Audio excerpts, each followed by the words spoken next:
Hey everyone, I'm Case Aiken, and you guys know I like Dungeons and Dragons. I talk about it a lot on here, especially on my side videos, and there is a new book that is coming out that I have access to because I pre-ordered it on D&D Beyond, and apparently when you do so, you can just read it in full. So I have access to the new book Forgotten Realms Heroes of Faerun, and I wanted to talk about the subclasses because I talk a lot about subclass design in various things, especially on my Patreon, which you should check out if you're not currently subscribed to the Certain Point of View Patreon. If you go to patreon.com/certainpovmedia, you can get weekly essays that I write about Dungeons and Dragons and other tabletop role-playing game themed things. But with that shilling out of the way, I just want to talk about the subclasses in this book, and I want to start by talking about the subclasses that aren't in this book. So we're getting 8 new subclasses, and you are getting ones for bards, for clerics, for fighters, for paladins, for rangers, rogues, sorcerers, and wizards, which means that we're not getting ones for barbarians, we're not getting ones for druids, and we're not getting ones for warlocks. And let's not forget monks. And I find this interesting because this book is kind of the spiritual sequel to the Sword Coast Adventurer's Guide, which came out early in the D&D 5e's run and was the first book that included a bunch of subclasses for characters, and it included Barbarian and it included Warlock options. Now, the Barbarian option is the one that I'm missing the most. The Battle Rager Barbarian that was in the Sword Coast Adventurer's Guide was not particularly good, but it had a lot of flair to it. It was a cool idea that wasn't executed well, and I think that we have a much better idea of what a barbarian subclass is supposed to look like, and would have done a really nice job updating that. And so now I think I might just do a 2024 update for the Battle Rager because it's a gap in design right now. It was not a particularly good entry, and it's missing it. Also, in the Sword Coast Adventurer's Guide, the Barbarian had additions to what is now the Wild Heart Barbarian. It used to be the Path of the Totem Warrior. In that it added additional totem options, which were pretty good. These are not super necessary. It was the tiger and the deer, I believe, were the two that it added. And so obviously if this was being added to the modern Wild Heart, it would be its own, each tier would have its own separate animal to relate to. But I liked the idea of additional totems or additional animal spirits that you could take on for the Wild Heart. And so that is another thing I'm kind of missing here.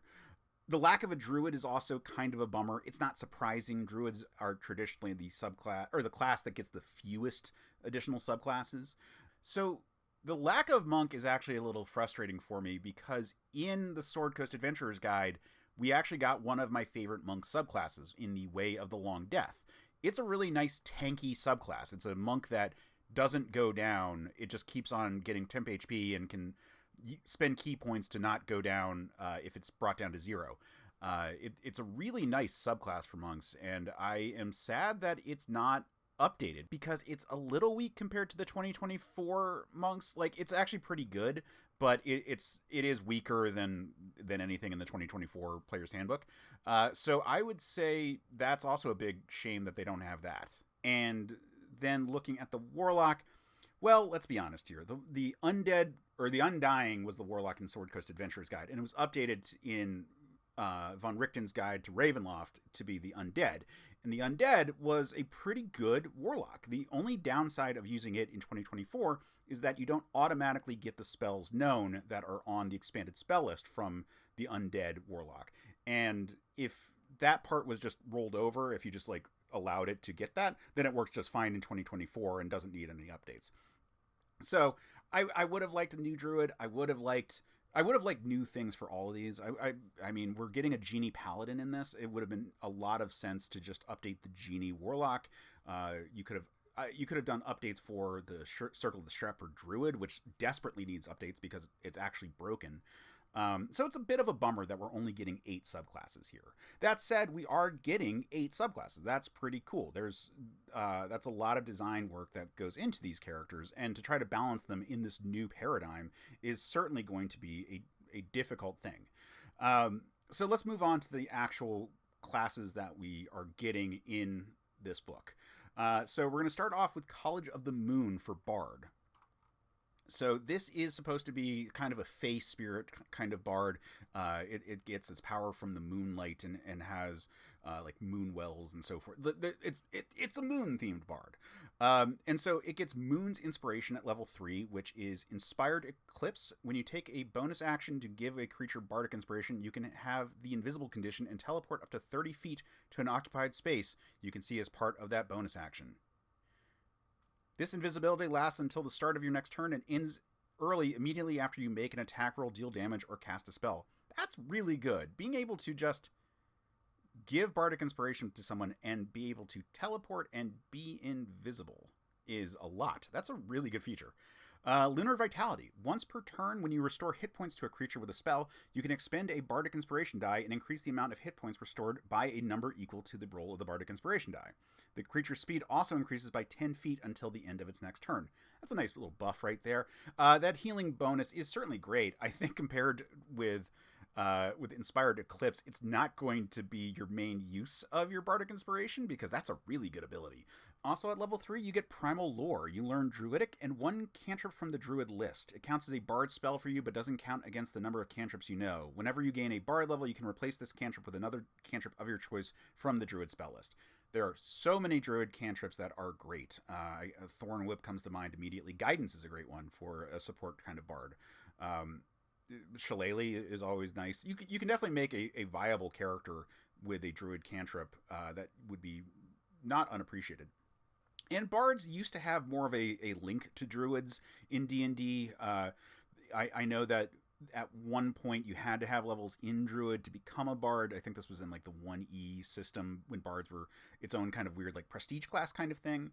And then later bards in like 3rd edition, for example, there were prestige classes that were specifically supposed to combine druidic and bardic kind of things. So it's certainly a theme that makes sense, and adding more druid stuff to your bard is great. Now, at high levels, this isn't going to matter because you get magical secrets and you gain access to all of these druid spells anyway. But at low levels, this is really going to give you that druid flavor, and that's really nice. And I buried the lead because additionally, choose one of the following skills: animal handling, insight, medicine, nature, perception, or survival. You have proficiency in that skill.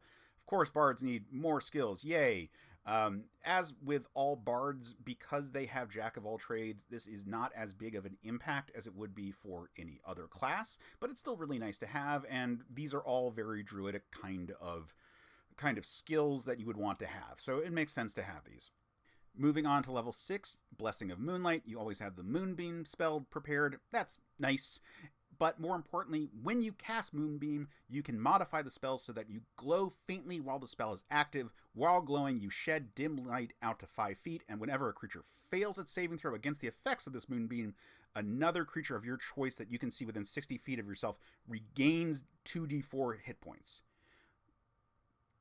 Once you use this feature to modify a casting of Moonbeam, you can't use it again until you finish a long rest. So this is turning Moonbeam into a healing option in addition to a damage option, which is cool. It's just additional utility. I think Moonbeam is a perfectly fine spell for a bard to have, and this is not a combat bard, so it's not a bard you want to be up in the mix of things. So using Moonbeam to just kind of laser people from the sky works just fine, and adding a little bit of healing stuff is kind of nice. It's not... This is a nice to have feature. This is not a game breaking or game changing kind of feature, but it's nice to have. And then Eventide Splendor at level 14. Shadow of the New Moon. When you use your Inspired Eclipse, the creature who received the Bardic Inspiration can also have the invisible condition and immediately take a reaction to teleport up to 30 feet to an unoccupied space. The creature remains invisible until the start of its next turn. So, a couple of things here. For one thing, this is sharing your invisibility, which is just incredible. This is a huge, like, the Inspired Eclipse is the big feature of this subclass, and that is a nice buff to that. Sharing invisibility and teleportation with an ally, like, that is a great get out of jail free card for an ally who's under attack. So that's just nice. And then they get Vibrance of the Full Moon. When you use Lunar Vitality, you can roll 1d6 and use the number rolled in place of expending a Bardic Inspiration die. That is great because that means that you are not wasting Bardic Inspiration die on the healing buff. This is just a straight healing buff to your healing spells. That's pretty good. It's not as good as, like, say, the Life Cleric, especially because this is a level 14 feature versus a level 3 feature, and formerly a level 1 feature in 5th edition. But it's still nice to have. Like, it's a wonderful buff to healing, and now you can do it on every turn. So that's really cool. We see similar features to this with, like, say, the Swords Bard or the Battlemaster in 2024, where the dice that they get as part of their class features reset, or you can, rather than spending a ton of time giving additional ones at the start of every initiative or something like that, instead we just say you get a very weak version that you can do infinitely at high levels, and that, I think, works great. I think that's just a perfectly fine system for how we should treat Bardic Inspiration dice and superiority dice, and I think that makes a lot of sense for where high-level characters should be. You shouldn't be feeling like a subclassless fighter at a high level. You shouldn't feel like a bard who's run out of Bardic Inspiration at high levels and is just a base sorcerer. You should feel like your character, and this is, I think, a really nice way of doing that. Moving on to the Knowledge Domain Cleric.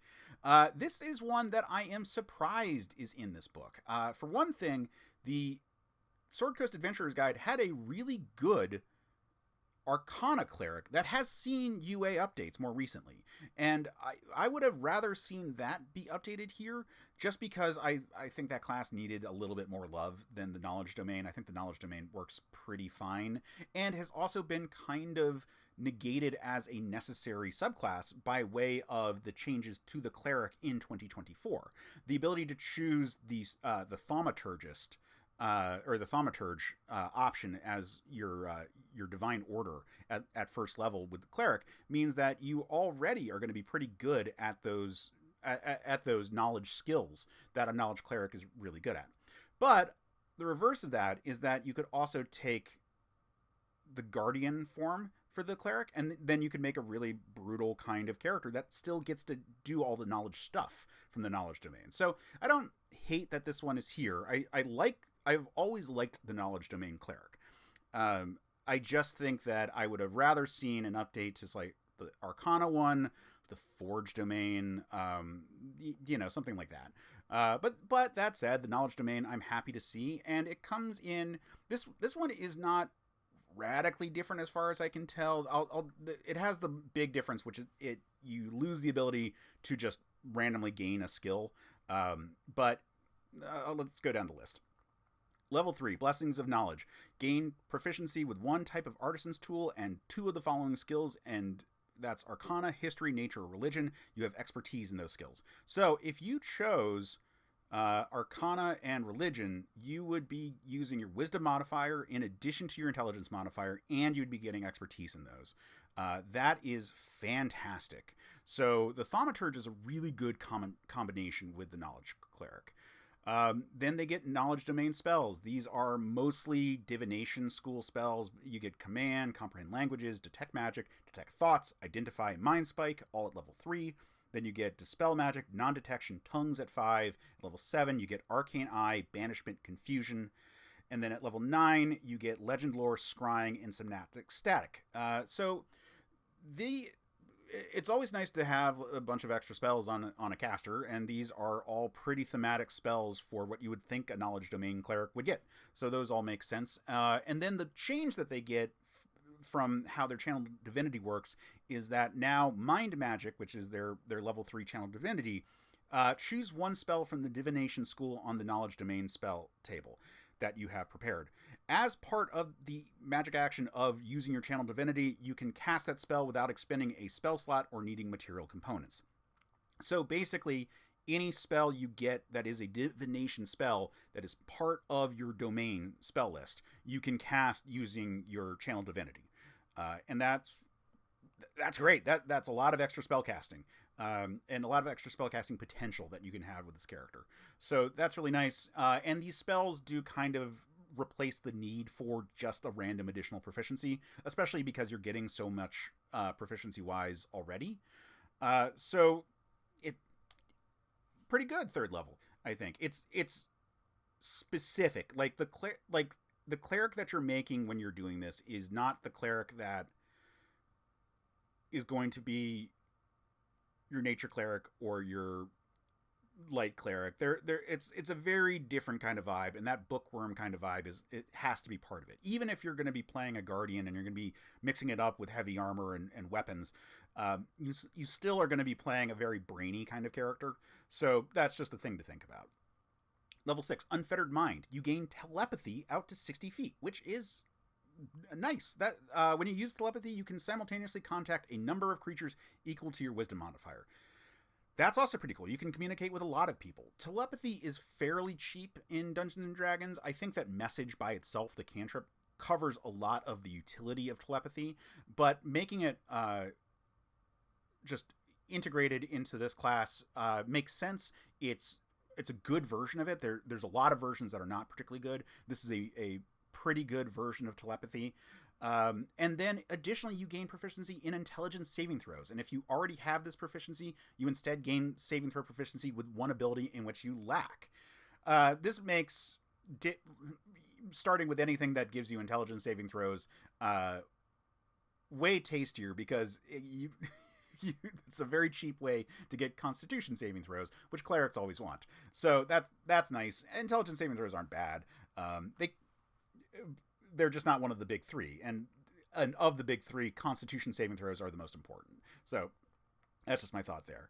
And then level 17, Divine Foreknowledge. As a bonus action, you magically expand your mind to the future. For 1 hour, you have advantage on d20 tests. Once you use this feature, you can't use it again until you finish a long rest. You can also restore your use of this feature by expending a level 6+ spell slot.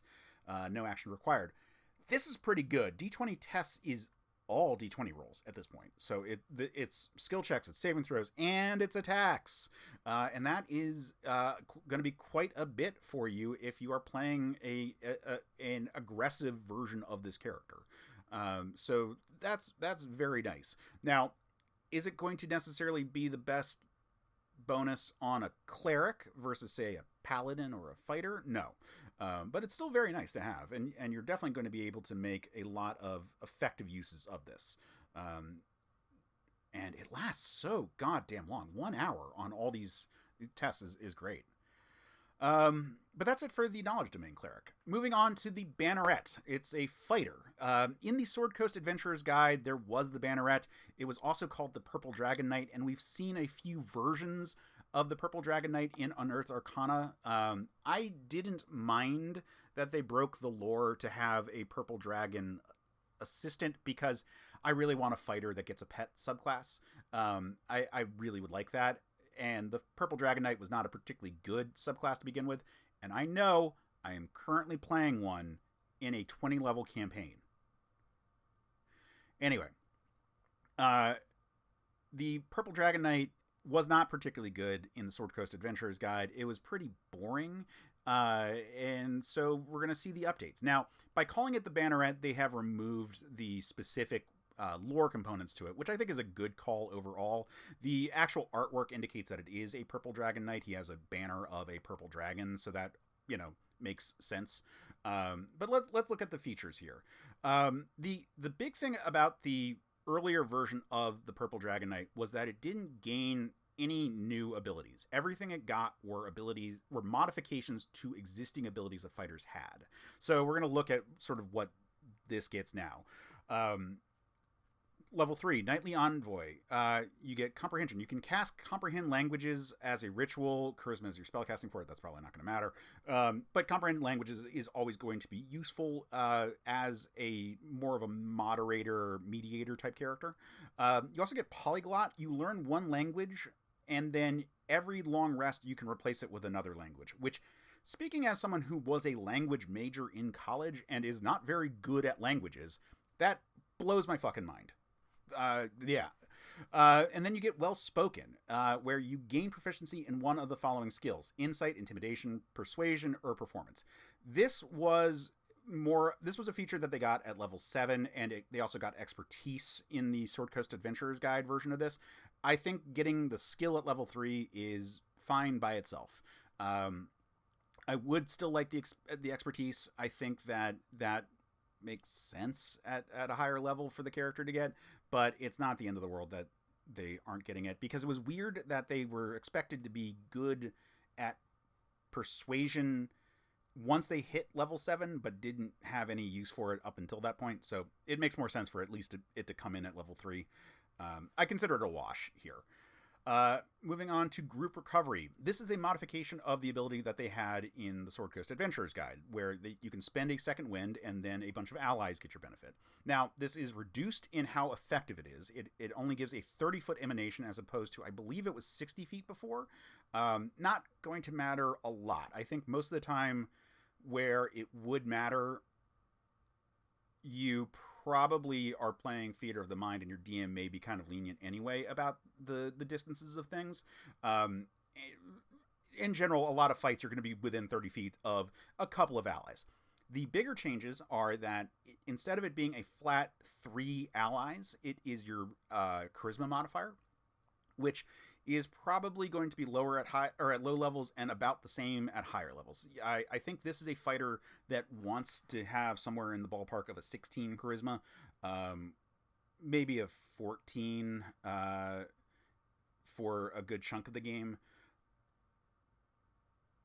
I don't know. I say that, but there's actually not really a lot of other reliance on charisma. This is the fact that it keys to your charisma modifier on a fighter makes me think that there should be a little bit more that is keyed off of charisma, or you need to take a dip into Warlock to pick up Pact of the Blade and thus be a charisma focused fighter anyway. Moving on to levels. Oh, sorry. And the other things that they get is that in addition to just getting your fighter level from the second wind, they get a 1d4 plus your fighter level. So it's slightly stronger than it used to be as a heal, but it probably is affecting fewer characters unless you are dipping from something that is also charisma focused. Level 7, Team Tactics. When you use Group Recovery, so that was your ability from before, each chosen ally has advantage on d20 tests until the start of your next turn. So, as we were talking about with the Knowledge Domain Cleric, this is incredible. d20 tests are great. Now, this only lasts for one turn, but this is a huge buff to a bunch of allies, and is a big reason why you want your charisma to be much higher. This is the big thing for charisma. It giving advantage on all d20 tests, so all saves, all skill checks, and all attack rolls in the middle of a fight from a fighter is a pretty big deal. Doesn't affect you though, so it's not quite as gigantic a buff as it might be. Then at level 10, there's Rallying Surge. So when you use your Action Surge, you can choose allies within a 30-foot emanation originating from yourself, up to equal to your charisma modifier. So again, you want your charisma to be high. Each of these allies can immediately take a reaction to use one of the following options. They can either make a weapon attack or they can move. So the weapon attack is either a weapon or unarmed strike. It doesn't care if it's melee or not. And then the move option is half its speed without provoking an attack of opportunity. So it's a good way to shuffle characters around, but really what this is about making a bunch of attacks simultaneously with the rallying thing. This is really good. It's a really good feature. If I remember correctly, this came in later, I want to say. Or maybe it came in at 10th level for the Sword Coast Adventurers Guide. Either way, the fact that it's your number of charisma, I think it was only one ally before. So the fact that it's your charisma modifier makes this particularly a good ability. And stronger than it was in the Sword Coast Adventurers Guide. Moving on to Shared Resilience. When an ally you can see within 60 feet of yourself fails a saving throw, you can take a reaction to expend one use of your Indomitable feature. The ally can immediately reroll the saving throw with a bonus equal to your fighter level. So basically, it used to be that if you and an ally both failed a saving throw, you could use Indomitable and an ally would benefit. Now, you just give an ally Indomitable, and Indomitable is a lot better than it used to be. Instead of just being a reroll, it gives you your fighter level, and at this point it's level 15. So this is you giving 15 plus a reroll to any sort of failed saving throw. And that will make a huge difference. Keep in mind that in 2024, a 1 on a saving throw does not mean an automatic fail. So that means that even if you rolled a 1, that's a 16 before your modifiers on a saving throw. This is a good ability. This is very strong. Indomitable became a lot better in 2024, and this is using that very well for your allies, which I think is good. And then level 18 is Inspiring Commander.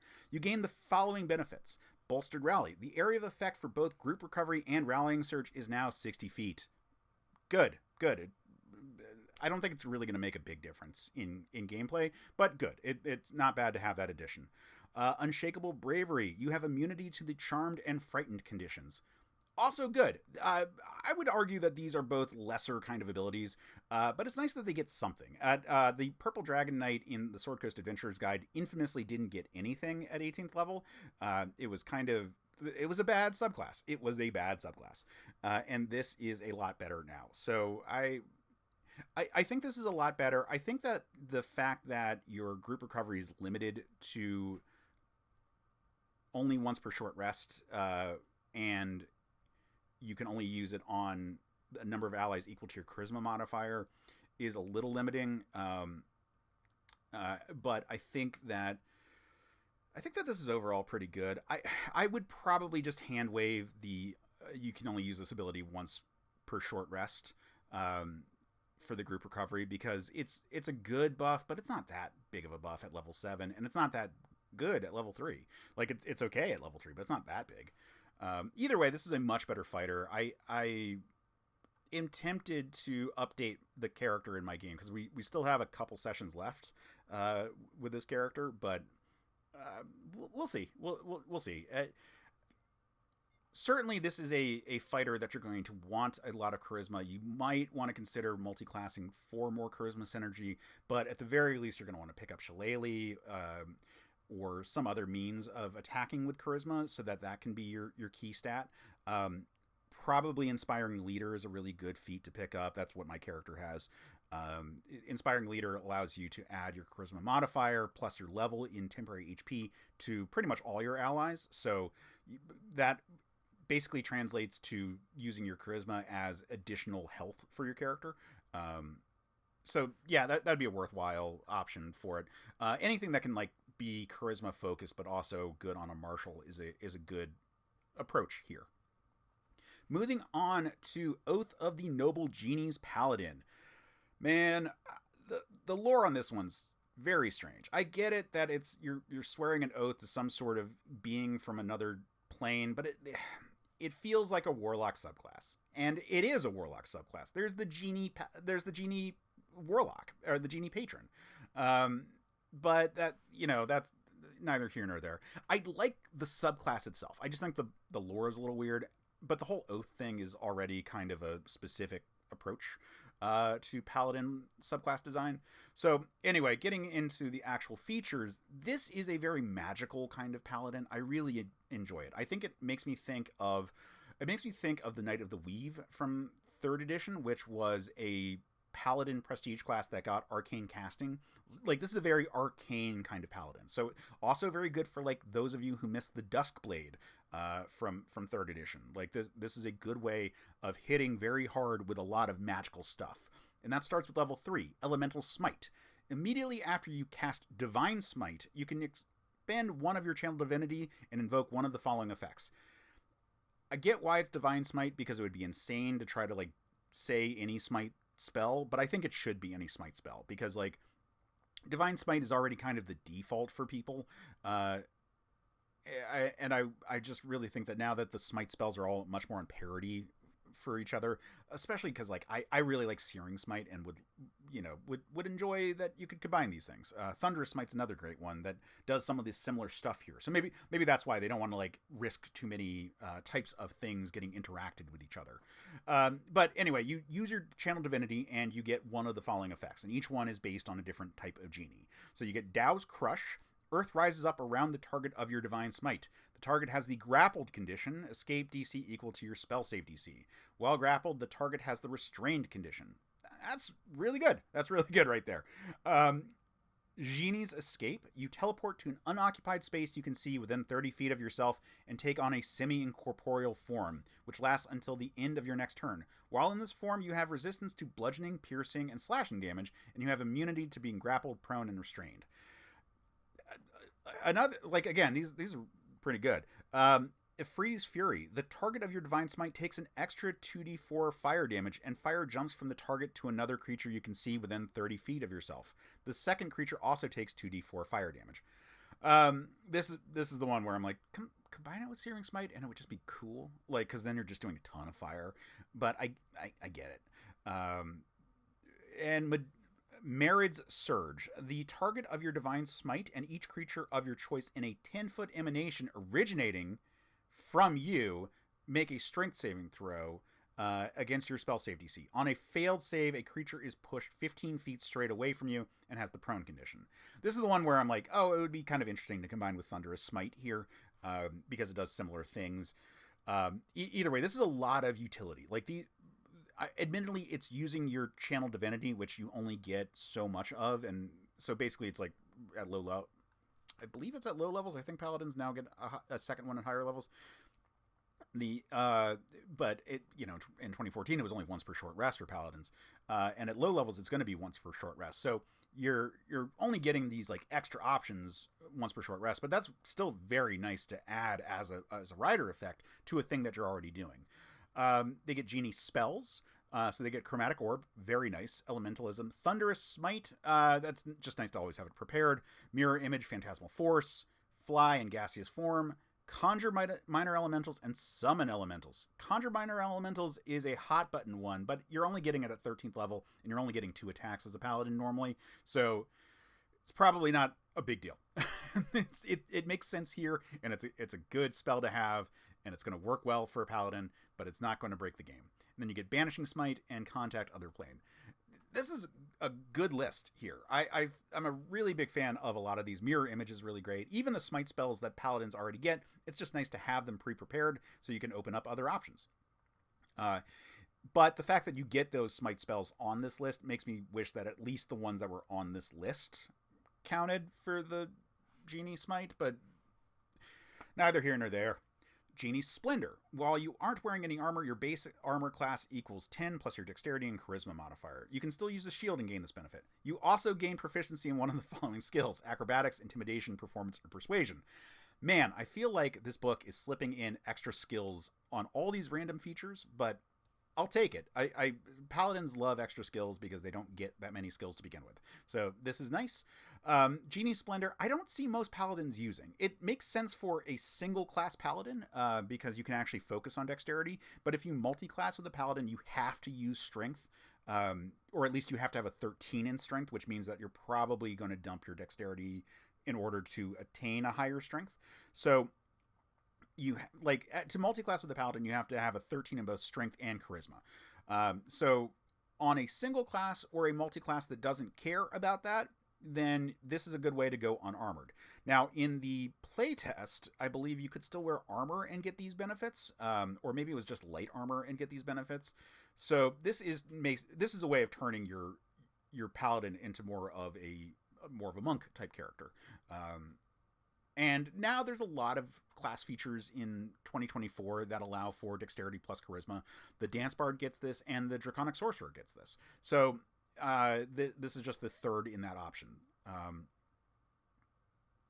I'll take it, and a dex-based Paladin is nice to think about, and certainly a ethereal Genie type one makes a lot of sense for that. Now, is this going to be better than wearing armor? At low levels for sure. At high levels you might get better armor. On a dex-based character. On a strength-based character, obviously you want to wear armor. Like, I don't think most Paladins are going to use this feature. But it's still nice to have, and is probably a feature that more Paladins should just get. Wouldn't be bad to have in the base class, frankly. Anyway, moving on. Aura of Elemental Shielding at level 7. Choose one of the following damage types: acid, cold, fire, thunder, or lightning. You and your allies have resistance to that damage type while in your aura of protection. Fucking dope. At the start of each of your turns, you can change the damage type affected by this feature to one of the other ones listed. No action required. Even better. This is incredible. That is just fantastic. This covers the big ticket elemental damages, and you are giving resistance to anyone within your aura for that, which is great. This would be great if it was just you got that resistance, and it's being given to your team, and you can change it every single turn without it being an issue. Obviously, this isn't going to prevent you from getting blasted by a firebolt from, say, a sorcerer, or from the breath of fire of a dragon, if you don't have your turn go up yet. But if you know that it's coming, you can be easily prepared for all kinds of damage, and this is going to be very nice. Level 15, they get Elemental Rebuke. When you're hit by an attack roll, you can take a reaction to have the attack's damage against yourself round down, and force the attacker to make a dexterity saving throw against your spell save DC. On a failed save, the attacker takes damage equal to 2d10 plus your charisma modifier of one of the following types: acid, cold, fire, lightning, or thunder. On a successful save, the attacker takes half as much damage. You can use this feature a number of times equal to your charisma modifier, and you regain all expended uses when you finish a long rest. Okay, this is really nice. So this is... It's a combination of uncanny dodge with then some sort of retaliatory attack.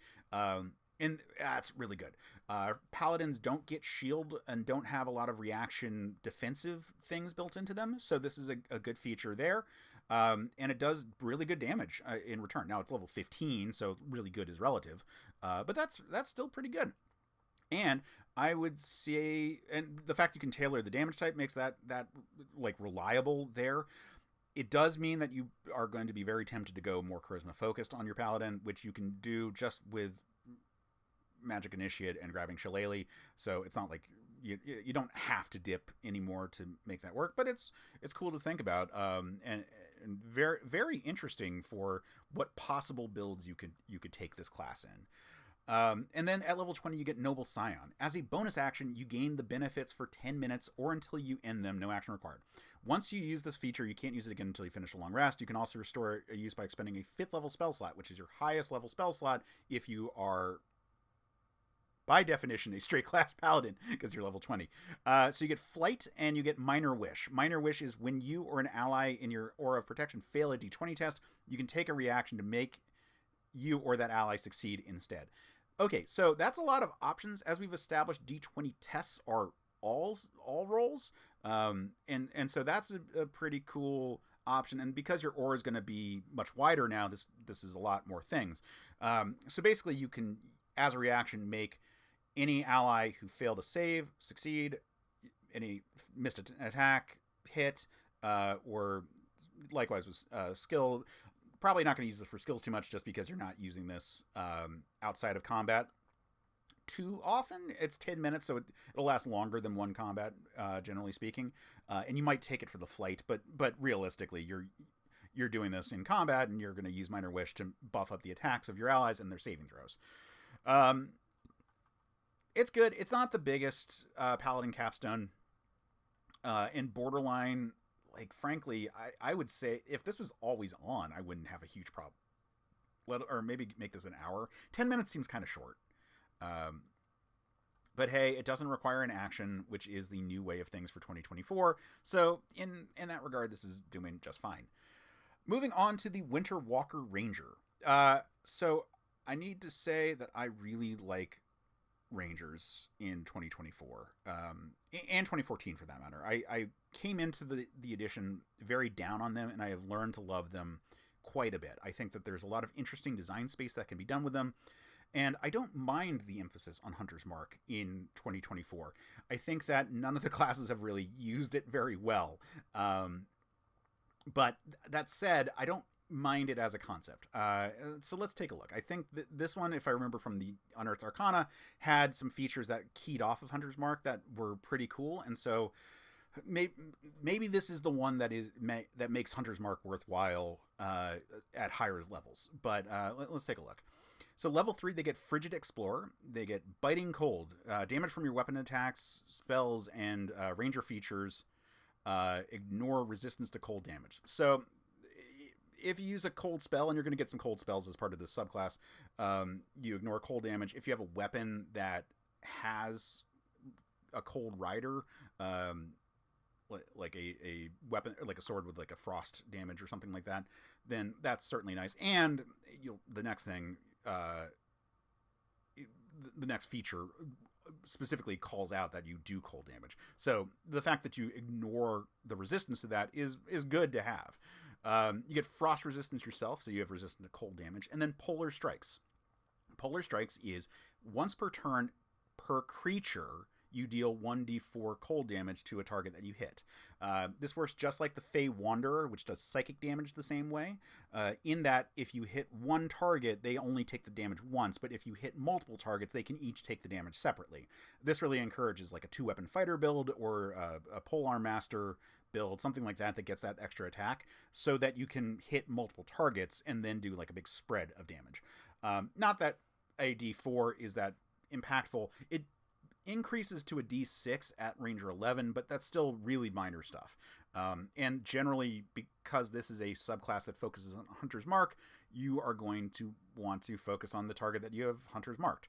So Polar Strikes is really going to break down to about a 1d4 to a 1d6 extra damage per turn, but sometimes you might get lucky and hit a few things, especially if you kill someone. Moving on to Hunter's Rhyme, still at 3rd level. Ice Rhymes, you and your prey, protecting you and hindering them. When you cast Hunter's Mark, I don't know why this is associated with Hunter's Mark, but it is. Okay. When you cast Hunter's Mark, you gain temporary hit points equal to 1d10 plus your Ranger level. Additionally, while a creature is marked by your Hunter's Mark, it can't take the disengage action. So I think that's supposed to be like you're really cold and so it reduces your speed. I probably would have rather just had it be their speed is reduced by the Hunter's Mark, but you know what, disengage works just fine for the same purposes here. You're just trying to make it hard for someone to get away from you. And the temporary hit points, that's actually really nice. You just automatically get 1d10 plus your Ranger level of temporary hit points when you cast Hunter's Mark. When you cast it, not when you move it. So this buffs your Hunter's Mark a little bit. Now, some temp HP is not going to make or break your character, but still, it's nice. Moving on to Winter Walker spells. So Rangers get spells on most of their subclasses. The ones that don't, I generally am not a fan of. Beastmaster's fine. The Hunter is the one I'm not a big fan of. So Winter Walker gets Ice Knife, Hold Person, Remove Curse, Ice Storm, and Cone of Cold, pardon me. All of these are pretty much what you would expect on a class like this. Remove Curse is probably the only weird one in this list. Not that it's a bad spell to have, and not that it's weird for a Ranger to have it. It's just... Yeah, it's just a little bit different. Remove Curse kind of makes me think of... I realize we're mixing our material. It makes me think of Warcraft 3, how the undead were all cold-themed. And so, like, there's, like, this necromancy vibe. I don't know. Maybe if it was Bestow Curse instead of Remove Curse. But anyway, Ice Knife makes sense. Ice. Hold Person makes sense in that you're freezing them instead of necessarily casting a spell on them. Remove Curse is the only weird one. Ice Storm and Cone of Cold are both like just obvious ice spells. Moving on to Fortifying Soul. Your experience surviving harrowing environments allows you to bolster your allies in addition to yourself. As a magic action, choose a number of creatures you can see equal to your Wisdom modifier, minimum 1. Each creature regains hit points equal to 1d10 plus your Ranger level and has advantage on saving throws to avoid or in the frightened condition for 1 hour. Once you use this feature, you can't use it again until a long rest. So this is very good. This is actually kind of incredible for a Ranger, because this is basically a second wind that you would take probably outside of combat, because it restores 1d10 plus your Ranger level. Yeah, so that is basically a second wind right there. And then the advantage on saving throws to avoid or end frightened is just like icing on that cake. So that's pretty nice. Moving on to Chilling Retribution. When a creature hits you with an attack roll, you can take a reaction to force the creature to make a Wisdom saving throw against your spell save DC. On a failed save, the target has the stun condition until the end of your turn. While the target is stunned, its speed is 0, because they have to specify that now in 2024. You can use this feature a number of times equal to your Wisdom modifier, yada, yada, yada, long rest. All right. So you can stun a someone who hits you.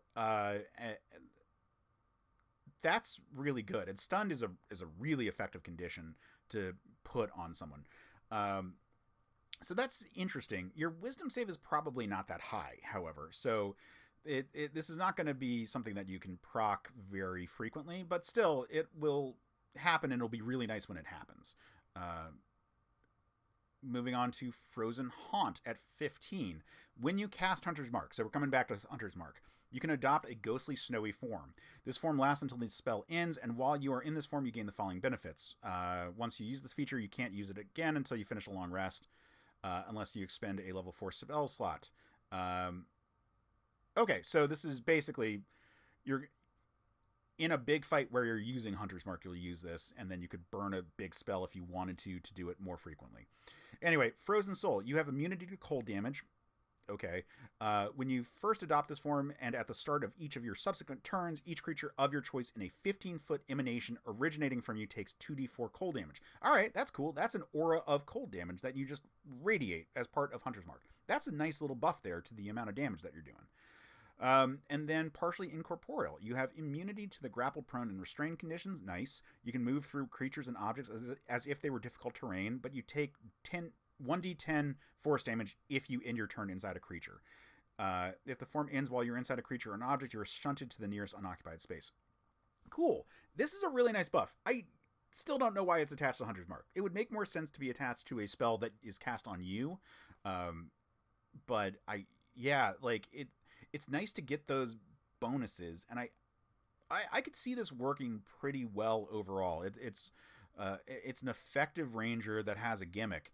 I like this ranger. It's not wowing me necessarily, but it's a very nice ranger. I would certainly run this, and I could see this being pretty effective in combat.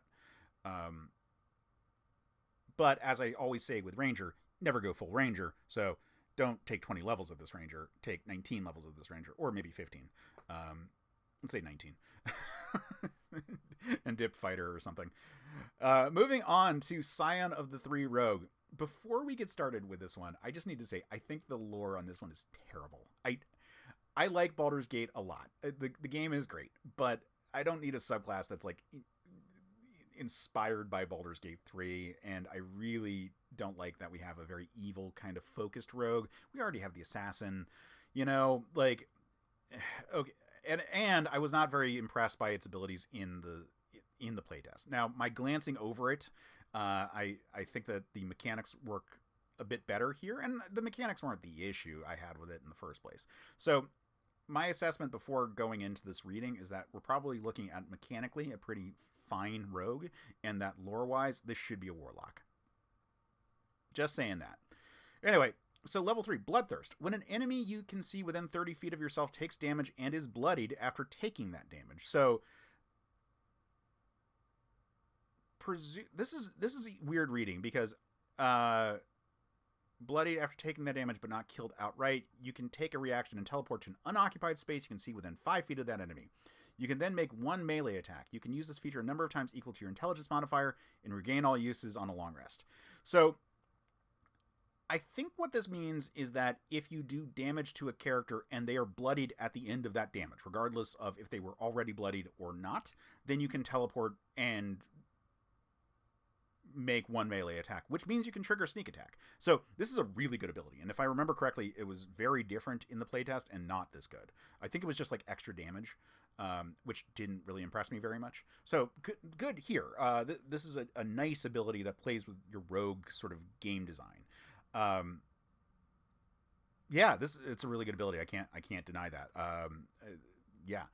Dread Allegiance. Choose one of the dead 3, Bane, Bhaal, or Myrkul. You gain resistance to one type of damage and the ability to cast a cantrip, as detailed in the table below. Intelligence is your spellcasting focus, yada, yada, yada. You can change this on a long rest. That's nice. So Bane gives you psychic resistance and minor illusion. Bhaal gives you poison resistance and blade ward, and Myrkul gives you necrotic resistance and chill touch. So minor illusion is going to be the most utility focused of these. Blade ward is the most defensive, and chill touch is aggressive. So those are interesting. I find chill touch is a weird choice on a rogue because they can't get sneak attack with that. and it's not ranged anymore. So I don't know why you would use it necessarily. So that's kind of a bummer. This is good. Like, resistance is good, and this is also coming at level 3, so that's good. But it just, why even bother with an attack cantrip then? I don't know. Just it's the thing. Now, rogues take a long time to get to their next subclass level. They get their next subclass level at 9, and that's Strike Fear.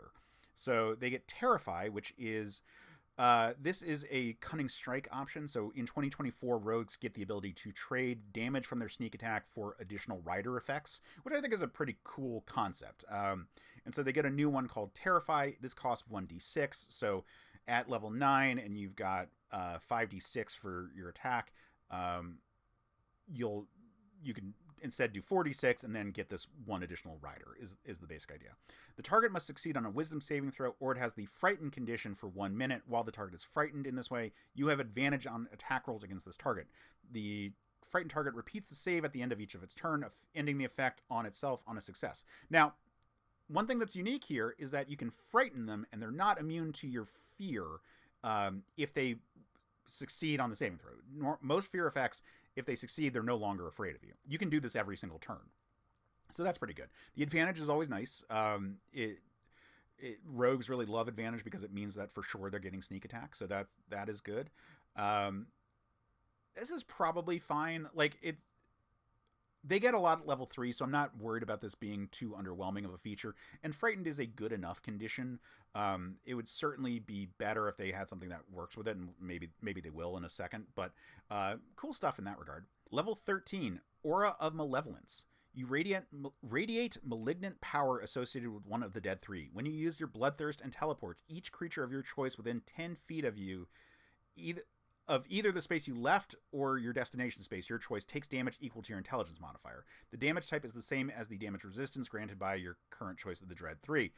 Damage dealt by this feature ignores resistance. Okay, ignoring resistance is good, because otherwise, what's the point of some of this damage type? Poison is so heavily resisted and immune that it may not be that worthwhile.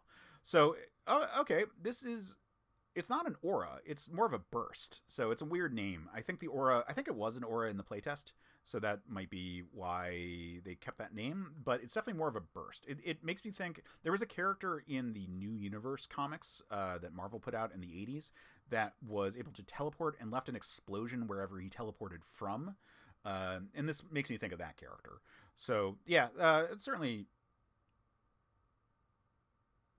I mean, it's just extra damage when you teleport, and you're going to use this feature quite a bit. It's a really good feature. I think it's a nice buff. It's each creature of your choice. So yeah, you teleport to someone who's taken damage, especially if they're in the middle of a fray, and you're not hurting any allies who are close by. That's pretty nice.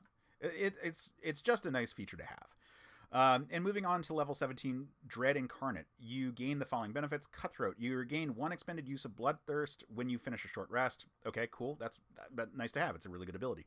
Murderous Intent. When you roll for sneak attack damage, you can treat a roll of a 1 or a 2 on the die as a 3. That's really big. So, this is a good rogue. It's a very good rogue. I hate the lore. I hate the lore. I think this is a lot of really cool, fun features.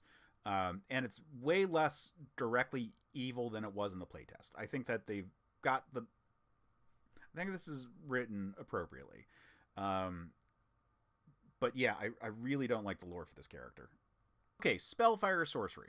All right, so Spellfire is this concept that's in the Forgotten Realms, that it's associated with the Weave, and there's just magic kind of like bursting out. The aforementioned Knight of the Weave used Spellfire in its as sort of additional effects that it could do in 3rd edition. So I've at least encountered it a little bit, and it's the sort of raw magic of Faerun that gives additional stuff. So it makes sense for it to be part of a sorcerer subclass. Like, sorcerers are supposed to have their magic from some sort of inheritance, or for a thing that is like associated with their birth or their art. So, some thing about them that makes them uniquely a sorcerer. So yeah, I think having like the magic, it's like the Force in that way. So like having magic just like burning in your blood, because that's just the makeup of the world, makes a lot of sense. So at level 3, they get Spellfire Burst. When you spend at least one sorcery point as part of a magic action or a bonus action on your turn, you can unleash one of the following magical effects of your choice. You can only do so once per turn. Bolstering Flame. You or one creature within 30 feet of yourself gains temporary hit points equal to 1d4 plus your charisma modifier. That's not very much, but, you know, if you're already doing meta magic, that's cool. Radiant Fire. One creature you can see within 30 feet of yourself takes 1d4 fire or radiant damage. Also not very much, but if you're doing it in the middle of combat, this is just an extra thing. Is this the biggest feature? No, but they also get more stuff. They get Spellfire spells when you reach a level of Sorcerer specified on the table. Anyway, they get Cure Wounds, Guiding Bolt, Lesser Restoration, and Scorching Ray. This makes sense. The Knight of the Weave that I mentioned before also was uniquely able to heal-based arcane caster. So that makes sense there. Aura of Vitality, Dispel Magic, Fire Shield, Wall of Fire, Greater Restoration, and Flame Strike. Yeah, so you're getting a bunch of fire and you're getting a little bit of healing stuff, and that makes sense there. It's an okay spell list. It's not the best spell, and like none of these are couldn't live without, but these are all nice to have. I particularly like on a sorcerer getting all the healing options: Cure Wounds, Lesser Restoration, Greater Restoration. Those are going to be big. Aura Vitality outside of combat is going to be really nice. So it's not a terrible spell list. I think level 3 is a little underwhelming for me, but it's not a terrible level. Anyway, moving on to level 6, Absorb Spells. You always have Counterspell prepared. Nice. Additionally, whenever a target fails the saving throw against a counterspell, you can regain 1d4 sorcery points. This makes a lot of sense. Again, you're a conduit of magic, so you absorbing the magic of people, this is really cool. I like this a lot. And 1d4 sorcery points doesn't sound like much, but you don't get that many sorcery points in the first place, so that'll be really good. If you are countering frequently, like if you make your character a counterspell character and you are doing this a lot against a DM who likes to spam spells at you, you'll be able to keep stuff up with sorcery points pretty well. I like that. This is a good feature. Level 6 is really good. Honed Spellfire. Your Spellfire burst improves. You add your Sorcerer level to the temporary hit points gained from Bolstering Flames, and the damage of your Radiant Fire increases to 1d8. The Sorcerer level to the temporary hit points is a much bigger part of this. The healing aspect of Spellfire is clearly the thing that they're trying to emphasize. But both of these are nice. This is kind of the 1d8 increase for the Radiant Fire is barely anything. I would consider this a pretty bad level if it was just that. The temporary hit points is a lot bigger, and the fact that you can do it whenever you're doing meta magic is nice. So yeah, it's kind of I would say it's a okay level. It's not great, but it's an okay level. And then Crown of Spellfire. When you use innate sorcery, you can alter it and infuse yourself with the essence of Spellfire, gaining the following benefits while the use of innate sorcery is active. Once you use this feature to alter innate sorcery, you can't use it again until you finish a long rest, unless you spend 5 sorcery points to restore your use of it. I hate this. Innate sorcery, you don't get that many uses of. You only get 2 per long rest anyway, and then you have to spend sorcery points to bring it back. I don't think you should. I think this should just be a buff to innate sorcery. As it is, your one big fight a day is going to get it anyway. So, I'm just pointing that out. Anyway, you get Burning Life Force. Once per turn, when you are hit by an attack roll, you can expend a number of hit point dice up to a maximum equal to your charisma modifier. Roll the expended dice and reduce the amount of damage from the attack equal to the total rolled. Okay, so you can use your hit dice as a shield, basically. That's cool. It's a good use for it. You have better options for what you're going to do with your reaction at level 18, but this could be quite a bit. You could theoretically, well, it's not going to be that much, because really what we're talking about is probably like a 5, and then you still have a d6, so at most you're talking 30 damage. So, is this going to be more than what, like, say, Uncanny Dodge could have done at at a high level. No, but it is just being added on to your innate sorcery, so it's also just one of the features. When you need to negate a ton of damage, this can work, but it's not going to be as big of a change as you would think a 18th level sorcerer feature would do. They get flight, 60 feet, and can hover. That's great. I would love that on innate sorcery. And Spell of Wounds. When you're subjected to a spell or magic effect that allows you to make a saving throw to only take half damage, you instead take no damage if you succeed on the saving throw and only half if you fail. So this is basically evasion, but for all saves. So that's very good. That part is extremely good. So what I would say is that the second two parts are good. The first part's not so much. And if this was always on for innate sorcery, I would be a lot happier with it. The last subclass in this book is the Bladesinger Wizard. Now, is it a surprise that we're getting a Bladesinger in a Sword Coast Adventurer's Guide spiritual sequel? No, the Bladesinger first showed up in the Sword Coast Adventurer's Guide, but it also was updated in Tasha's and updated pretty well. So is this the wizard that we needed to have updated necessarily? Let's find out. Because I'm not sure. Let's see how different it is, because it's already a very modern design language for the subclass. So let's check it out. Blade Song. As a bonus action, you invoke an elven magic called the Blade Song. Yada yada yada. Can't be wearing armor or shield. It used to be you could wear light armor, so now you can't wear any armor. So that is a change there. The Blade Song lasts for 1 minute and ends early if you have incapacitated, if you put on armor or shield, if you use two hands to make an attack with a weapon. You can dismiss a Blade Song anytime, no action required. While it's active, you gain the number of benefits. You get a number equal to your intelligence modifier, which is consistent with the change from 2024, where everything's based on your modifiers as opposed to your proficiency bonus.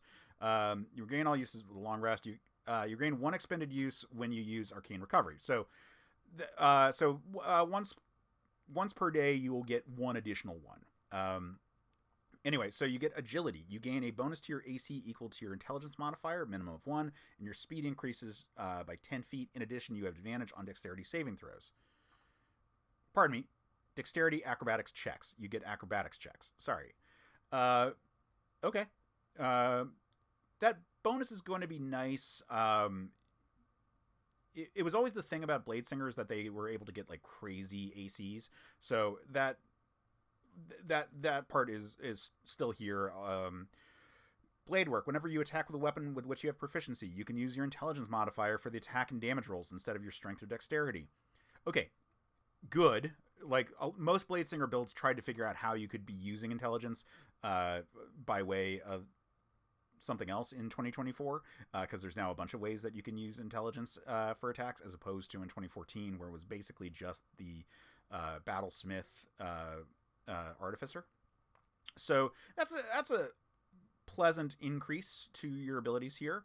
It won't really make a big difference at low levels, but it will make a difference at high levels. It won't make a low level difference because you're probably using True Strike anyway, but at high levels that will matter a bit more.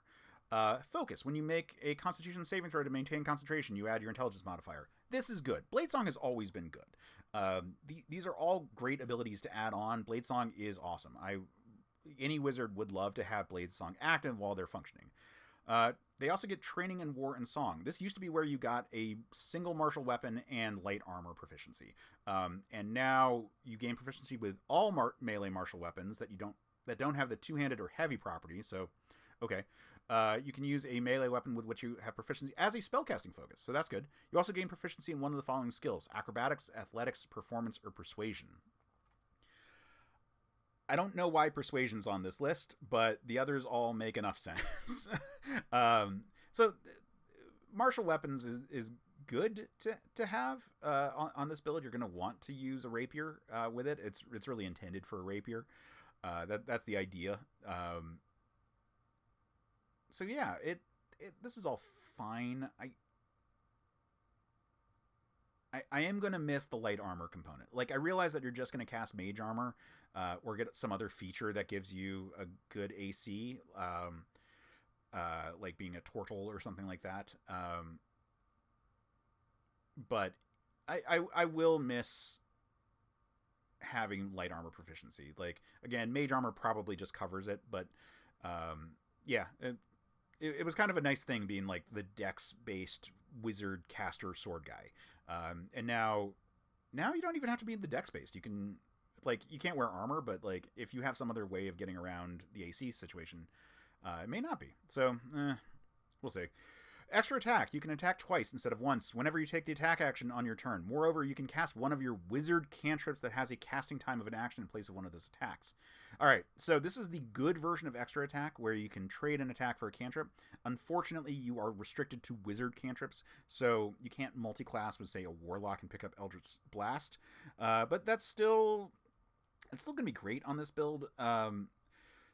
This is where I was saying it's going to actually start changing, because previously you were using True Strike. Well, you're still probably going to use True Strike here, but you're going to use True Strike and then you're going to attack, and that second attack will still use your intelligence modifier. So that's good here. This was the key feature of the Tasha's Bladesinger when it came out, and has since been replicated on the Eldritch Knight and on the Valor Bard. And the Valor Bard actually gets a version that doesn't restrict what spell it is casting from, so it has the best version of this extra attack. Well, I don't know. The Eldritch Knight also gets more attacks, and it can trade those attacks for a full spell. So I don't know. Regardless, this is really good. This was the key thing that made me really like Bladesingers and Tasha's, and it remains that way. Song of Defense at level 10. When you take damage while your Blade Song is active, you can take a reaction, expend one spell slot, and reduce the damage taken by an amount equal to 5 times the spell slot's level. So this is similar to what it was in 2014, and is still a thing that I'm not interested in. Like, I'm not going to burn a spell slot just to reduce damage by 5 times. Now, yeah, sure, at level 9, that's a 45 damage, but it's a 9th level spell you're throwing away. This is basically a dead feature. There's almost no time that this makes sense unless you just do not have any defensive spells prepared and you just desperately need to absorb some damage. So you might use it once in a blue moon, but it's not a good feature, and it unfortunately has remained a bad feature in every version of the Bladesinger. Moving on to Song of Victory. After you cast a spell that has a casting time of an action, you can make one attack with a weapon as a bonus action. This is the old Eldritch Knights version of battle casting, and also the Valor Bard, both the 2014 versions of them. This makes enough sense. I preferred in the 2014 version of the Bladesinger, both the Skag and the Tasha's version just added intelligence to your damage, which would have been... Honestly, I would have rather you could burn a spell to do something like a smite. Like, it's just... Like, this is good. This is good, and by level 14, you're definitely a wizard, and you're going to be doing more wizardy stuff. So you're probably casting a spell every turn, and this means that you can at least be making an action. Or an attack action. So that's good. Like, it's not bad. This is certainly a good ability. I just kind of miss the ability to, like, really stack intelligence on this class. And it's not as much of a stack intelligence, even though it gets intelligence to its attack and damage rolls. But it also seems like they're kind of moving away from those, like, static damage buffs the same way the Thirsting Blade cantrip, or Thirsting, whichever the 11th level Warlock cantrip was, or Warlock invocation was, that used to allow charisma to damage, and now is, like, 1d6 or something like that extra damage. It's just a consistent thing that WotC seems to be moving away from some of those static damage buffs, because they realized people were kind of building around really stacking them together and kind of breaking the bounded accuracy concept of 5e. Anyway, so that is the subclasses that are in the new book, and I'm intrigued. I just wanted to talk about them. I'm still gonna have to talk about the wizards, and I'm gonna have to talk about the Bladesinger when I talk about wizard subclasses on that video. So we'll see what I say when that one comes out. But in the meantime, if you enjoyed this, let me know, because I don't normally do just on-camera video breakdowns of stuff. And I'm doing more and more D&D stuff because D&D is a thing that I really enjoy, and this is kind of a repository for the stuff I enjoy. So hope you enjoyed it, and if you didn't, let me know, because I want to know if this is the kind of content that people want to see. So yeah, check that out. Like I said, I have a Patreon where I write about D&D stuff every single week, even at the free tier. So if you go to patreon.com/cpovmedia, you can come and support this directly, and you can check out all of my thoughts about D&D stuff that I put up weekly. And a lot of the videos I've been doing that have been D&D videos have started as essays that I wrote there. So that's a really good place if this is the kind of content that you are enjoying to check out. If it's not, like I said, let me know. If this should just be a comics channel, I'm here for it. Like let me know. Like, but at the moment, this is a certain point of view, and I have a point of view on these subclasses. So that's all. Anyway, I hope you had a great week, and I'll talk to you guys soon.